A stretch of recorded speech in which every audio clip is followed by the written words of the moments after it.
ہم حقیقت میں رسول اللہ صلی اللہ علیہ وسلم کے ترجمان ہیں، رسول اللہ صلی اللہ علیہ وسلم کی پہچان ہے، رسول اللہ صلی اللہ علیہ وسلم کے شاگرد ہیں۔ جس نے رسول اللہ صلی اللہ علیہ وسلم کو پہچاننا ہو وہ صحابہ کرام کو دیکھ لے، جس نے اللہ کو پہچاننا ہو وہ رسول اللہ صلی اللہ علیہ وسلم کو دیکھ لے۔ یہ ایک ترتیب ہے۔ جس نے باپ کو دیکھنا وہ اولاد میں دیکھے، پھر پتہ چلے گا یہ باپ کیسا تھا۔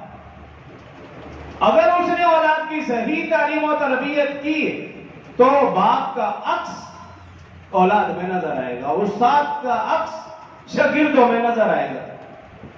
اور پھر وہ شاگرد جس کی تعریف اللہ نے قرآن میں بار بار کی وہ تو کامیاب ہے۔ اولئک الذین امتحن اللہ قلوبہم للتقوی، اللہ فرما رہا ہے سورہ حجرات، فرمایا میں نے ان کے دلوں کا امتحان لیا، للتقوی، یہ سب کے سب متقی ہیں۔